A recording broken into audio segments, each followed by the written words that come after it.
Tas kungs lai ir ar jums. Lasījums no mūsu kunga Jēzus Kristus evaņģēlija, ko uzrakstījis evaņģēlists Lūka 2. nodaļā. Gods tev, kungs! Tanī laikā nāca no ķeizara Augusta pavēle uzrakstīt visus valsts iedzīvotājus. Un šī pirmā uzrakstīšana notika tajā brīdī, kad Kirēnijs valdīja Sīrijā. Tad visi nogāja pierakstīties, katrs savā cilts pilsētā. Arī Jāzeps no Galilejas, no Nācaretes pilsētas, nogāja uz Jūdeju, uz Dāvida pilsētu vārdā Betlēmi, tāpēc, ka viņš bija no Dāvida nama un cilts, kā pierakstītos ar Mariju, savu saderināto, kas bija grūta. Un tiem turpat esot, viņai laiks pienāca dzemdēt. Un viņai piedzima pirmdzimtais dēls, un viņa to ietina autiņos un lika silē, jo tiem citur nebija vietas tai mājoklī. Un gani bija ap to pašu vietu laukā, tie nomodā būdami sargāja naktī savus lopus. Un tā kunga eņģelis pie tiem piestājās, un tā kunga spožums tos apspīdēja, un tie bijās ļoti. Bet eņģelis uz tiem sacīja: nebīstieties, jo redz, es jums pasludinu lielu prieku, kas visiem ļaudīm notiks, jo jums šodien pestītājs dzimis Dāvida pilsētā, kas ir Kristus, tas kungs. Un to ņemieties par zīmi, jūs atradīsiet bērnu, autos ietītu un silē gulošu. Un piepeši tur pie eņģeļa bija debesu pulku draudze, tie slavēja Dievu un sacīja: gods Dievam augstībā un miers virs zemes, un cilvēkiem labs prāts. Tas ir tā kunga evaņģēlijs. Slava teva, Kristu! Lūksim! Mēs esam pateicīgi tev, Dievs, par šo evaņģēliju, ko varējām klausīties, un lūdzam, palīdz mums pārdomāt šos vārdus, stiprini mūsu ticībā, palīdz mums būt labiem cilvēkiem, lai tavs gars ir ar mums visiem, caur Jēzu Kristu, mūsu kungu. Āmen! Sēdieties, mīļie draugi!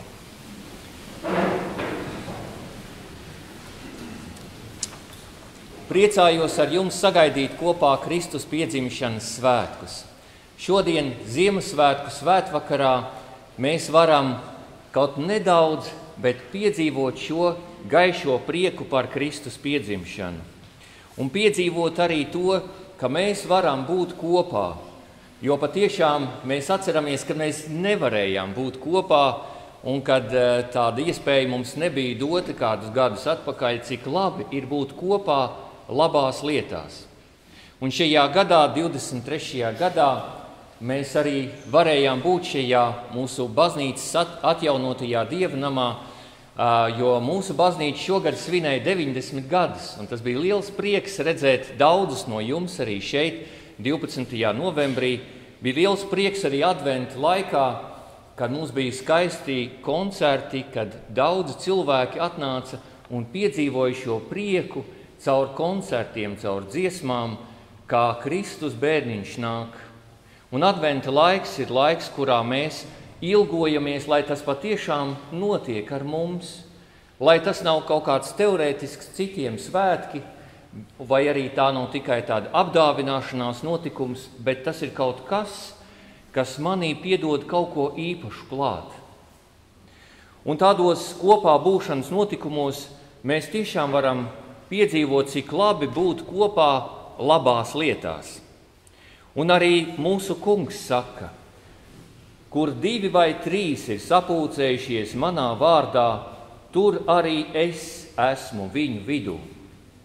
Un tā arī šovakar mēs šajā kopībā svinam Kristus piedzimšanu, jo viņš ir arī mūsu vidū tagad, jo mēs esam sanākuši Un mācītājs teica Tēva, Dēla un Svētā gara vārdā. Un mēs svinam to, kā Dievs piedzima pār cilvēku un mājoja mūsu vidū. Un viņš piedzima, lai viņš būtu mūsu vidū, kopā ar mums, lai viņš būtu arī mūsos. Kristus piedzimšanai piemīt sevišķa burvība, ko jūt visi bērni, un arī, es ceru, arī daudz no mums pieaugušajiem. Un kas ir tā burvība, ko mēs tā jūtam? Un kas ir tas prieks, ko mēs tā jūtam? Man liekas, ka jums, bērni, ir prieks, kad jūs gaidat dāvanas, vai ne? Jūs gaidat dāvanas, un tas ir tas prieks, kad ir šīs dāvanas. Un ja mēs tā padomājam, ko tad dāvanas izsaka? Dāvanas izsaka, ka mūs mīl, kad kāds ir par to parūpējies, kāds ir to iegādājies, kāds ir to sarūpējis. Un caur to izsaka to, kad tevi kāds mīl, par tevi kāds domā labas domas, tevi grib apsveikt. Un tas ir tas, ko mēs jūtam arī pat pieauguši būdami, un par to ļoti priecājamies. Un tā ir šī labvēlības izjūta, apjauta, ka patiešām kaut kas īpašs ir šajās dienās. Bet interesanti, ka šodien jau nav mūsu, bet Kristus dzimšanas diena. Un cik tad Kristum aprit gadi? 2023. Ļoti viegli aprēķināt. Nu, un ir skaisti, ka Kristum ir dzimšanas diena, bet dāvanas saņemam mēs. Kristus eņģelis saka, nebīstieties, jo redzi, es jums pasludinu lielu prieku, kas visiem ļaudīm notiks, jo jums šodien pestītājs dzimis Dāvida pilsētā, kas ir Kristus, tas kungs. Šie eņģeļu vārdi šajā gadā skan aktuāli un skan arī patiešām mierinoši, jo mēs vēl joprojām dzīvojam kara ēnā. Vēl joprojām, un tas ir 21. gadsimtā, kad likās, kādi tur var būt kari tādā humanisma un cilvēces, varētu teikt, uzvaras pār nehumānismu laikā, kad mums šķiet, ka vajadzētu visam būt tikai aizvien labāk un labāk, tomēr notiek postošs karš Eiropā un jau arī svētajā zemē. Mēs varam redzēt, uz ko spējīgs ir cilvēks, kurš ir pazaudējis Dievu, kurā ļaunums ir guvis virsroku. Tomēr Dieva eņģelis saka, nebīstieties, skatieties nākotnē tomēr ar cerību. Dievs mums ir devis kaut ko ļoti, ļoti svarīgu. Viņš ir devis mums glābēju. Mūsu sabiedrotais ir nevis tikai kāds cilvēku valsts vadītājs, bet tas ir Kristus, debesu valstības valdnieks un ķēniņu ķēniņš, kungu kungs. Tas, ka Dievs iemiesojas un kļūst par vienu no mums, izsaka to, ka Dievs cilvēci nevēlas pamest. Jā, tā var notikt, ka cilvēki novēršas no labā. Tā var notikt, ka cilvēki aizmirst to, kas ir taisnīgs, un ka cilvēki var aizmirst to, kas ir godīgi, bet ir svarīgi, ka mēs paliekam uzticīgi tam, kas labs, kas taisnīgs un kas nes brīvību. Un mūsu pasaulē tāpēc, cik visos laikos, katrā paudzē ir svarīga, vajadzīga glābšana. Cilvēkiem visos laikos, katrā paudzē ir vajadzīgs glābējs. Kaut arī bieži vien mēs to neapzināmies, un citreiz pat ir tā, ka mēs nevēlamies. Pasaule bez Kristus ātri vien beigtos. Un ne jau tādēļ, ka kādi svešinieki mūs nāktu un iznīcinātu. Pašu cilvēku tieksme darīt ļaunu ved pasauli uz iznīcību. Tādos laikos kā mūsdienās, kad izjūtam apdraudējumus, vairs nejūtamies tik droši, ir tik nepieciešams miera, labestības, piedošanas un gaismas devējs. Un tāds ir Kristus. Neviens cilvēks nevarētu izpildīt to, ko dara viņš. Evaņģēlijs, un tas ir Jāņa evaņģēlijs, saka, gaisma spīd tumsībā, un patiešām tā ir, gaisma spīd tumsībā. Un sākotnēji liekas, ka viņa ir tik maz ir tās gaismas. Un īpaši šajā laikā, kas ir tumšākais laiks, un tā varbūt pat ir labi, ka ziemeļu puslodē Ziemassvētki iekrīt tieši šajā tumšākajā laikā. Gaisma spīd tumsībā, un šī gaisma lēnām un lēnām, bet uzvar tums. Tur, kur ir gaisma, tur tumsai ir jāatkāpjas.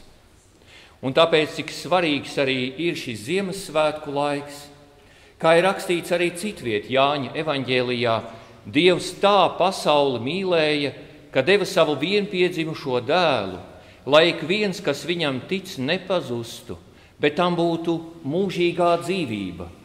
Jo Dievs sūtīja savu dēlu pasaulē nevis, lai tas pasauli tiesātu, bet lai pasaule caur viņu tiktu glābta.